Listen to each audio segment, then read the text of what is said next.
Hello friends, स्वागत है आप सभी का हमारे इस यूट्यूब चैनल मेजर टारगेट पर। तो फ्रेंड्स, आज हम लोग लेके हैं कक्षा 10वीं मैट्रिक बोर्ड परीक्षा के लिए मैथ्स यानी कि गणित का महत्वपूर्ण प्रश्न जो आपके मैट्रिक बोर्ड परीक्षा में प्रीवियस ईयर में बार बार पूछा हुआ प्रश्न है। इसमें हम लोग क्वेश्चन बैंक को देखेंगे और आपका वीवीआई ऑब्जेक्टिव क्वेश्चंस को देखेंगे। इसके साथ साथ गेसिंग क्वेश्चंस को देखेंगे जो आपके आने वाले मैट्रिक बोर्ड परीक्षा के लिए बहुत इंपॉर्टेंट है। तो दोस्तों, अगर आप भी इस बार मैट्रिक बोर्ड परीक्षा देने वाले हैं ना, तो इस वीडियो को शुरू से लेकर लास्ट तक देख लीजिए। इसमें बहुत सारे ऐसे प्रश्न हैं जो आपकी मैट्रिक बोर्ड परीक्षा में यहीं से रहेगा। तो जल्दी से वीडियो को लाइक कर दीजिए। उससे पहले हमारे चैनल पर नए हैं ना, तो प्लीज चैनल को सब्सक्राइब करके बेल आइकन को प्रेस जरूर कर दीजिएगा। तो देखते हैं आज का प्रश्न। अब आइए देखें यहाँ पे आज का फर्स्ट प्रश्न यहाँ पे क्या करा है कि यदि एक उत्ग्रह खंबे की छाया की लंबाई खंबे की लंबाई के √3 गुना है तो सूर्य का उन्नयन कोण क्या होगा। तो चलिए इसको हम लोग सोल्व कर लेते हैं। उन्नयन कोण क्या होता है कि दृष्टि रेखा और यहाँ पे क्षैतिज रेखा से जो कोण बनता है उसको हम लोग उन्नयन कोण कहते हैं। तो मान लिया कि ये एक समकोण त्रिभुज है, ठीक है, और यहाँ पे उन्नयन कोण को देखने के लिए हम लोग क्या करते हैं, सिर को ऊपर करते हैं। ये वाला उन्नयन कोण आप सभी को ज्ञात करना है। तो इस त्रिभुज का नाम रख देते, ये ए हो गया, ये बी हो गया और ये आपका सी हो गया। तो यहाँ पे जो जो डाटा दिया हुआ उसको लिख लेते हैं। यहाँ पे क्या दिया हुआ है कि खंबे की छाया की लंबाई जो है ना, खंबे की लंबाई के √3 गुना है। मान लिए कि खंबे की छाया की लंबाई ये छाया पड़ रहा है तो ये x मान लिए, और यहाँ पे जो है ना खंबे की लंबाई को, तो यहाँ पे खंबे की लंबाई क्या हो जाएगा, √3x हो जाएगा, ठीक है। तो यहाँ पे हमको क्या ज्ञात करना है, ये वाला उन्नयन कोण का मान क्या होगा। तो दोस्तों, आप सभी को पता होगा यहाँ पे जो है ना कौन सा रेशियो फॉलो होगा, कौन सा फॉर्मूला यहाँ पे आएगा। तो देखिए ये वाला P है और ये आपका B है। न्यून कोण के सम्मुख भुजा को हम लोग क्या कहते हैं, P कहते हैं, और न्यून कोण के संलग्न जो भुजा होता है उसको हम लोग क्या कहते हैं, B कहते हैं। तो यहाँ पे जो है ना P और B दोनों जो होता है टेन थीटा के फॉर्मूला में आता है। टेन थीटा बराबर जो फॉर्मूला होता है आपका क्या होता है, P/B होता है। और यहाँ पे P कौन हो जाएगा, X हो जाएगा। न्यून कोण के सम्मुख भुजा को हम लोग क्या कहते हैं, P कहते हैं, और ये आपके न्यून कोण का संलग्न भुजा क्या हो जाएगा, यहाँ पे √3x हो जाएगा, ठीक है। तो यहाँ पे क्या हो रहा है कि x से x कैंसिल हो गया, तो यहाँ पे टेन थीटा बराबर जो प्राप्त हो गया आपका 1/√3, और 1/√3 जो है ना कितना डिग्री का मान होता है, 30 डिग्री का मान होता है। यहाँ पे जो है ना हमारा option number B right answer हो जाएगा, 30 डिग्री। अब आइए देखिए यहाँ पे दूसरा प्रश्न क्या करा है कि ताश के पत्ती की एक गड्डी को अच्छी तरह से फेंटा गया है। यदि एक पत्ती यादृच्छिक निकाली जाती है तो इसके इक्का होने की संभावना है। तो दोस्तों, आप सभी को पता होगा जो ताश की गड्डी होता है ना, उसमें कुल पत्ता कितना होता है, 52 पत्ता होता है। कितना पत्ता होता है, 52 पत्ता। और जो इक्का होता है ना, इक्का की जो संख्या होता है कितना होता है, 4 होता है। और हम लोग जानते हैं जो PE का जो फॉर्मूला होता है, PE बराबर जो फॉर्मूला होता है क्या होता है, अनुकूल की स्थिति की संख्या यानी कि 4 और कुल अनुकूल की स्थिति की संख्या यानी कि 52। जब से हम लोग काटते हैं तो 4 का 4 और यहाँ पे 13 का 52 हो जाएगा, यानी कि 1/13। यहाँ पे हमारा option number C right answer हो जाएगा, 1/13। अब चलिए अगला प्रश्न देखते हैं। अब आइए देखिए यहाँ पे तीसरा प्रश्न यहाँ पे क्या करा है कि बिंदु 2√3, -2 किस पद में स्थित है। तो देखिए आप सभी को पता होगा जो कार्तीय तल होता है ना, इस कार्तीय तल में 4 चतुर्थांश होता है, जिनमें से ये पहला चतुर्थांश प्लस होता है, और दूसरा चतुर्थांश क्या होता है, -, होता है, और तीसरा चतुर्थांश जो होता है ना माइनस होता है, और चौथा जो चतुर्थांश होता है वो आपका क्या होता है, +, होता है। तो यहाँ पे ध्यानपूर्वक देखिएगा, यहाँ पे क्या है कि 2√3 है पहले, उसके बाद -2 है। तो ये किस पद में स्थित है। तो पहले देखिए 2√3, यहाँ पे क्या है +2√3 और यहाँ पे -2, यानी का अर्थ है कि प्लस को माइनस जो है ना ये कौन सा चतुर्थांश में, ध्यानपूर्वक देखिए यहाँ पे चौथा चतुर्थांश में है ना, यानी कि यहाँ पे option number D right answer हो जाएगा, चतुर्थांश। तो याद रखिएगा आप, जो पहला चतुर्थांश का जो निर्देशांक होता है क्या होता है, +, होता है। दूसरा का जो निर्देशांक होता है -, होता है, और तीसरा का जो निर्देशांक होता है -, होता है, और चौथा का जो निर्देशांक होता है +, होता है। इसको याद रखिए, आपसे जब भी ये पद में स्थित या फिर किसी तरह का चतुर्थांश में कौन सा चतुर्थांश में पूछे आपके मैट्रिक बोर्ड परीक्षा में ना, तो इसी तरह का प्रश्न आएगा आपके मैट्रिक बोर्ड परीक्षा में। और ये जो है ना इसको याद रखिए, यहीं से आपका प्रश्न आएगा पक्का। देखिए यहाँ पे चौथा प्रश्न, इसको भी ध्यानपूर्वक देखिएगा क्या करा है कि निम्न में से कौन सी घटना की प्रायिकता नहीं हो सकती है। तो दोस्तों, हम लोग को पता है जो घटना होता है ना, किसी भी घटना की जो प्रायिकता होता है 0 और 1 के बीच होता है। तो हम लोग सभी को चेक कर लेते हैं। यहाँ पे अगर ऑप्शन ए को चेक कर लेते हैं तो यहाँ पे 3.5 जो है ना 0 और 1 के बीच है, और यहाँ पे 0.2 भी जो है ना 0 और 1 के बीच है, और सी में दिया हुआ 0 और 0.3 ये भी जो है ना 0 और 1 के बीच है, और डी में आपको देखने पा रहे हैं 60%, जो कि 0 और 1 के बीच में है, नहीं है ना। तो यहाँ पे option number D right answer हो जाएगा 60%। अब चलिए अगला प्रश्न देखते हैं। तो फ्रेंड्स देखिए यहाँ पे पांचवा प्रश्न क्या करा है कि टेन थीटा बराबर 3/4 हो तो साइन थीटा का मान क्या होगा। तो चलिए इसको हम लोग सोल्व कर लेते हैं। तो दोस्तों यहाँ पे टेन थीटा का अर्थ होता है पी बटे बी। यहाँ पे पी बराबर पी बराबर हो जाएगा 3 और यहाँ पे बी बराबर कितना हो जाएगा 4 हो जाएगा। तो सबसे पहले आप सभी को एच का मान ज्ञात करना होता है। एच बराबर जो फॉर्मूला होता है क्या होता है, पाइथागोरस प्रमेय से पी का स्क्वायर प्लस बी का स्क्वायर यानी कि 3 का स्क्वायर 9 हो जाएगा और यहाँ पे बी का स्क्वायर कितना हो जाएगा 16 हो जाएगा। जब दोनों को ऐड करेंगे तो कितना हो जाएगा 25 हो जाएगा और 25 जो है ना स्क्वायर रूट से निकल जाएगा यानी कि 5 हो जाएगा। एच का मान कितना प्राप्त हो गया 5 आ गया। तो हम लोग यहाँ पे साइन थीटा का मान आसानी से प्राप्त कर सकते हैं। तो साइन थीटा बराबर जो फॉर्मूला होता है क्या होता है पी बटे एच होता है। तो यहाँ पे पी का मान देखिए कितना है 3 है और यहाँ पे एच का मान कितना आया है 5 आया है 3/5, जो कि यहाँ पे option number D right answer हो जाएगा 3/5। अब आइए देखिए हमें छठा प्रश्न क्या करा है कि कोस 90 डिग्री माइनस ए बराबर क्या होता है। तो दोस्तों कोस 90 डिग्री ए बराबर जो होता है साइन थीटा के बराबर होता है यानी कि साइन ए के बराबर होता है। यहाँ पे हमारा option number A right answer हो जाएगा साइन ए।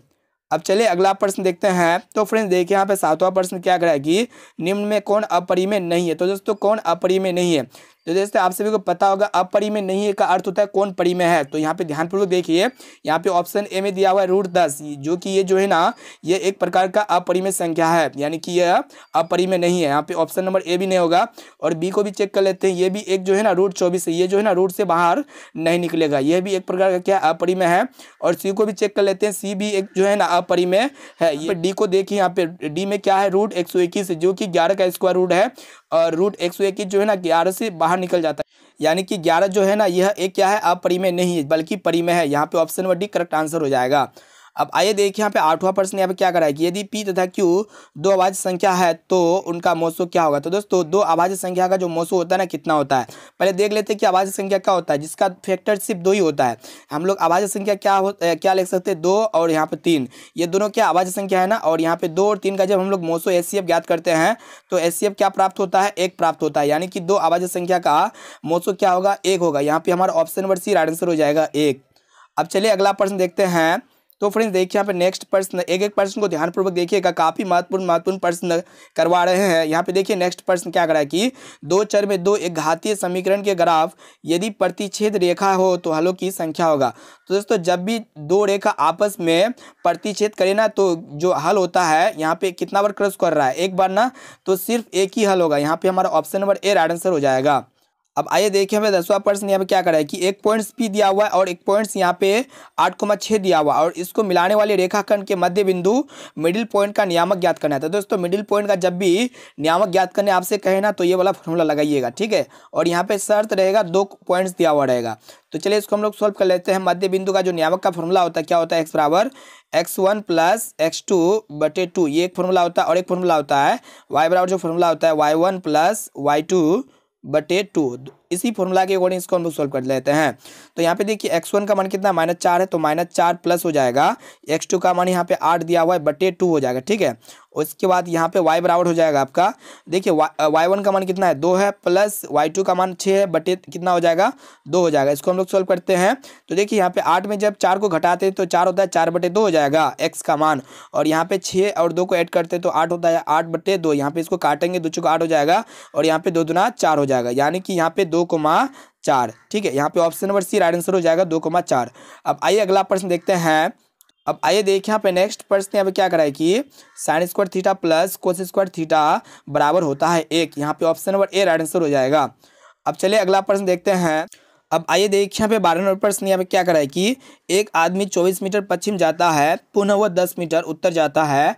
अब वह अपने प्रारंभिक बिंदु से कितनी दूरी पर है। ये प्रश्न बहुत इंपॉर्टेंट है। तो चलिए आप सभी को पता होगा, ये जो होता है ना, ये ऊपर में क्या होता है उत्तर होता है और ये आपका क्या होता है दक्षिण होता है और ये आपका पूर्व होता है और ये आपका जो होता है पश्चिम होता है। तो चलिए इसको हम लोग सोल्व करके आप सभी को बता देते हैं।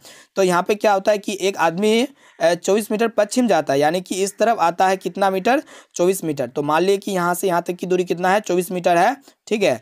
फिर वहाँ पे क्या होता है कि पुनः 10 मिनट बाद उत्तर चले जाता है यानी कि उत्तर ये ऊपर की ओर है, 10 मिनट बाद ये जो है ना ऊपर की ओर चले जाता है। तो ये आपका कितना हो गया 10 मीटर हो गया, ठीक है। तो यहाँ पे आप सभी को बताना है कि वो अपने प्रारंभिक बिंदु से कितनी दूरी पर, यानी कि ये वाला बिंदु ज्ञात करने बोल रहा है, ठीक है, ये वाला पॉइंट्स। तो नाम रख देते हैं, ये ए हो गया, ये बी हो गया और यहाँ पे सी हो गया। यानी कि आप सभी को क्या ज्ञात करना है ए सी ज्ञात करना है। तो ए सी हम लोग कैसे ज्ञात करेंगे, ये एक समकोण त्रिभुज बन गया। तो हम लोग ए सी कैसे ज्ञात करेंगे पाइथागोरस प्रमेय से, ठीक है। तो चलो हम लोग पाइथागोरस प्रमेय को फॉलो करते हुए इसको सोल्व कर लेते हैं। तो यहाँ पे AC बराबर हो जाएगा, यहाँ पे H है ना, H बराबर क्या होता है, P square plus B square होता है। तो यहाँ पे P कौन है, यहाँ पे देखिए ध्यानपूर्वक P कौन है, यहाँ पे P हो जाएगा आपका 10 का स्क्वायर कितना होता है 100 हो जाएगा, और यहाँ पे 24 का स्क्वायर कितना हो जाएगा 576 हो जाएगा। जब दोनों को ऐड करेंगे तो कितना हो जाएगा 676, कितना हो जाएगा 676, और 676 जो किसका स्क्वायर रूट है 26 का। यहाँ पे option number C right answer हो जाएगा 26 मीटर। अब आइए अगला प्रश्न देखते हैं। आइए देखिए यहाँ पे 93 प्रश्न यहाँ पे क्या करा है कि यदि 6, 8, 9, x तथा 13 का माध्य 10 हो तो x का मान क्या होगा। तो चलिए इसको हम लोग सोल्व कर लेते हैं। तो यहाँ पे माध्य कितना दिया हुआ है 10 दिया हुआ है, तो यहाँ पे 10 बराबर हो जाएगा सभी परीक्षणों का योग, यानी कि सभी को ऐड करेंगे 6 + 8 + यहाँ पे 9 + x + 13। तो यहाँ पे क्या होता है सभी परीक्षणों का योग बटे सभी परीक्षण की संख्या कितना है 1 2 3 4 5, तो 5 हो जाएगा। चलिए इसको हम लोग सॉल्व करते हैं। इसको क्रॉस मल्टीप्लिकेशन करेंगे, 10 को 5 से गुना करेंगे तो कितना हो जाएगा 50 हो जाएगा। और यहाँ पे हम लोग सबको ऐड कर लेते हैं। 6 और 8 14 हो गया, 14 और 9 आपका कितना हो गया 23 हो गया, 23 और यहाँ पे 13 कितना हो जाएगा 23 और 13 36 हो गया, 36 + x कितना होगा 36 + x। तो यहाँ पे x का मान निकल करके आएगा 50 में जब हम लोग 36 को माइनस करेंगे तो कितना प्राप्त होगा 14 प्राप्त होगा, जो कि यहाँ पे option number C right answer हो जाएगा 14। अब आइए देखते हैं अगला प्रश्न। तो फ्रेंड्स देखिए यहाँ पे नेक्स्ट प्रश्न यहाँ पे क्या करा है कि यदि 5 cos थीटा बराबर 3 तो यहाँ पे 3 tan थीटा का मान क्या होगा। तो चलिए इसको हम लोग सोल्व कर लेते हैं। तो यहाँ पे 5 cos थीटा बराबर 3 दिया हुआ है, तो यहाँ पे cos थीटा बराबर क्या हो जाएगा फ्रेंड्स 3/5 हो जाएगा ना। तो यहाँ पे cos थीटा बराबर जो फॉर्मूला होता है आपका क्या होता है B/H होता है, क्या होता है B/H। तो यहाँ पे B का मान कितना दिया हुआ है 3 दिया हुआ है, और यहाँ पे H का मान कितना दिया हुआ है 5 दिया हुआ है। तो यहाँ पे हम लोग को P का मान ज्ञात करना है। P कैसे ज्ञात करते हैं पाइथागोरस प्रमेय से, जो H square minus B square, यानी कि H कितना है 5 है, तो 5 का स्क्वायर 25 हो जाएगा, और यहाँ पे B का स्क्वायर 9 हो जाएगा। जब हम लोग 25 में 9 को माइनस करेंगे तो कितना प्राप्त होगा 16 प्राप्त होगा, और 16 जो है ना 4 का स्क्वायर रूट है, तो यहाँ पे P का मान कितना प्राप्त हो गया 4 प्राप्त हो गया। तो यहाँ पे आपसे वो क्या ज्ञात करना है 3 tan थीटा का मान क्या होगा। तो यहाँ पे चलिए इसको हम लोग सोल्व करते हैं। 3 tan थीटा, तो यहाँ पे फॉर्मूला क्या होता है 3 गुना P/B हो जाएगा। P का मान देखिए यहाँ पे कितना आया 4 आया, 4 बटे कितना हो जाएगा, और B का मान 3 है, तो यहाँ पे 3 से 3 कैंसिल हो जाएगा। तो यहाँ पे 3 tan थीटा का मान कितना प्राप्त हो गया 4 प्राप्त हो गया, जो कि option number C right answer हो जाएगा 4।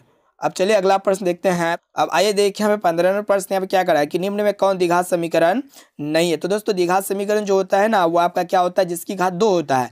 तो यहाँ पे ऑप्शन डी को पहले चेक कर लेते हैं, इसको हम लोग कैसे द्विघात समीकरण है कि नहीं चेक करेंगे। तो यहाँ पे एक्स स्क्वायर का एलसीएम ले लेंगे, यहाँ पे एक्स की पावर 4 हो जाएगा प्लस 1 हो जाएगा बराबर 2। तो यहाँ पे एक्स की पावर 4 + 1 बराबर 2x स्क्वायर, और यहाँ पे 2x स्क्वायर लेफ्ट साइड में आएगा तो x square minus 2x square plus 1, जो कि एक द्विघात समीकरण नहीं है कि चतुर्थघाती समीकरण। यहाँ पे option number D right answer हो जाएगा, द्विघात समीकरण ये नहीं। और यहाँ पे आप ऑप्शन ए को भी चेक कीजिएगा ना तो द्विघात समीकरण होगा, बी को भी चेक कीजिएगा तो द्विघात समीकरण होगा, और सी को भी चेक कीजिएगा तो द्विघात समीकरण होगा।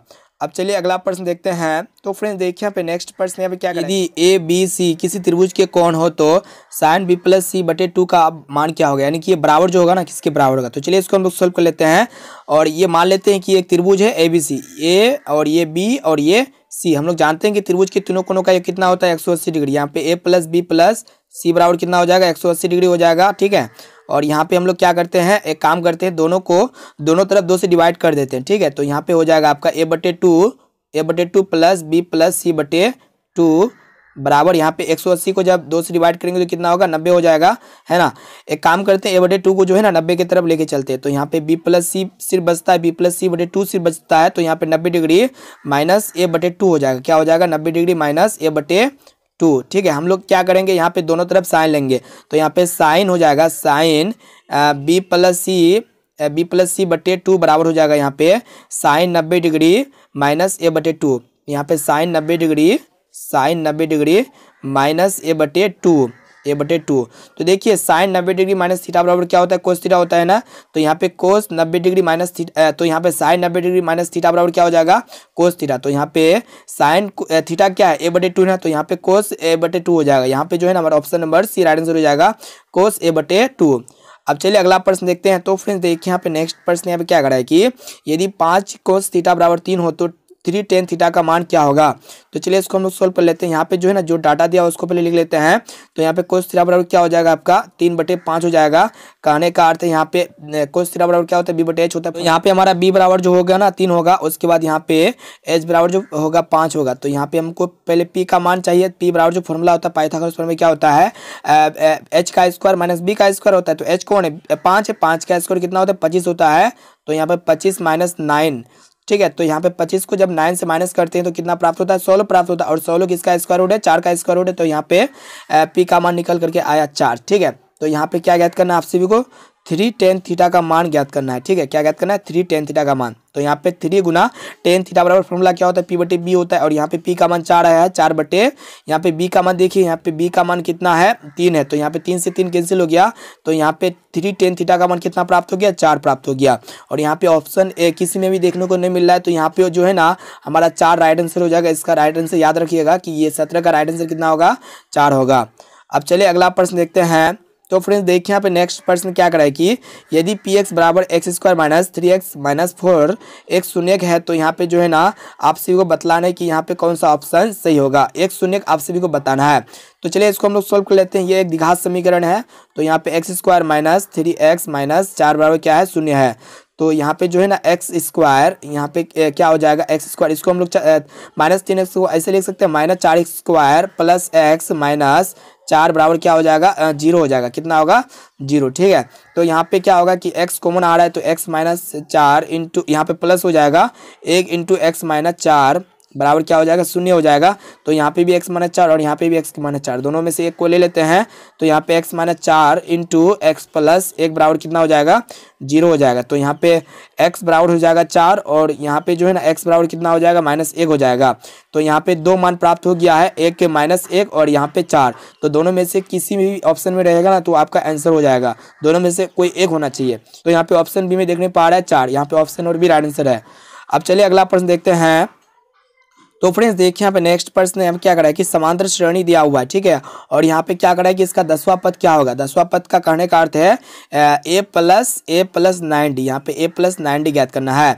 तो यहाँ पे a का मान कितना है 54 है। तो यहाँ पे 54 लिख देंगे प्लस 9 गुना d क्या होता है सारांतर होता है। जब 51 में हम लोग 54 को 51 माइनस 54 करेंगे तो कितना होगा 51 माइनस 54 तो -3 प्राप्त होगा। कितना होगा -3। तो इसको हम लोग सोल्व करते हैं। तो यहाँ पे 54 प्लस 9 × 27 हो जाएगा, प्लस माइनस माइनस होता है। 54 में जब 27 को माइनस करते हैं तो कितना प्राप्त होता है 27 प्राप्त होता है। यहाँ पे हमारा option number A right answer हो जाएगा। अब चलिए अगला प्रश्न देखते हैं। अब आइए देखिए यहाँ पे 20वें प्रश्न यहाँ पे क्या करें कि 2 बेलन की त्रिज्या का अनुपात 2:3 है और उनकी ऊंचाई का अनुपात जो है ना 5:3 है। तो यहाँ पे उनकी आयतनों का अनुपात ज्ञात करना है। तो चलिए इसको हम लोग सोल्व कर लेते हैं। मान लीजिए कि 2 बेलन की त्रिज्या का अनुपात यहाँ पे 2:3 है। कहने का अर्थ है कि R1/R2 बराबर कितना हो जाएगा यहाँ पे 2/3 हो जाएगा, ठीक है। ये 2/3 हो गया। और यहाँ पे ऊंचाई का अनुपात यानी कि H1/H2 का मान भी दिया हुआ है आपका 5/3। तो यहाँ पे आपसे क्या कर रहा है कि आयतनों का अनुपात क्या होगा। तो दोस्तों यहाँ पे बेलन का जो आयतन होता है फॉर्मूला आप सभी को पता होगा पाई R1 का स्क्वायर H1 हो जाएगा बटे यहाँ पे पाई R2 का स्क्वायर यहाँ पे H2 हो जाएगा। यहाँ पे क्या हो रहा है कि पाई से पाई कैंसिल हो गया और यहाँ पे बचा कि R1 का स्क्वायर बटे R2 का स्क्वायर। तो यहाँ पे इसको लिख सकते हैं R1 का स्क्वायर बटे यहाँ पे R2 का होल स्क्वायर लिख सकते हैं। और यहाँ पे आपका क्या बचता है H1/H2 यही बचा ना। तो यहाँ पे मान पुट कर देते हैं और यहाँ पे आंसर आ जाएगा। यहाँ पे देखिए यहाँ पे R1 और R2 यहाँ पे 2/3 का स्क्वायर हो जाएगा। इसको हम लोग गुणा करेंगे H1/H2 से यानी कि यहाँ पे 5/3 से हम लोग गुणा करेंगे। तो यहाँ पे 2 का स्क्वायर कितना हो जाएगा 4 हो जाएगा, 3 का स्क्वायर 9 हो जाएगा और यहाँ पे 5/3 हो जाएगा। इसको हम लोग सोल्व करेंगे तो कितना हो जाएगा 5 × 20 हो जाएगा और 9 × 27 हो जाएगा। यानी कि यहाँ पे हमारा option number B right answer हो जाएगा 20:27। Option number B correct answer है। अब आइए नीचे देखिए यहाँ पे। अब यहाँ पे देखिए फ्रेंड्स अभी तक वीडियो को लाइक नहीं किया तो प्लीज वीडियो को लाइक कर दीजिए। उससे पहले हमारे चैनल पर नए तो चैनल को सब्सक्राइब करके बेल आइकन को प्रेस जरूर कर दीजिएगा और इस वीडियो को अपने दोस्तों में एक बार जरूर शेयर कीजिए। और इस वीडियो को पूर्णतः संपूर्ण देखने के लिए थैंक यू।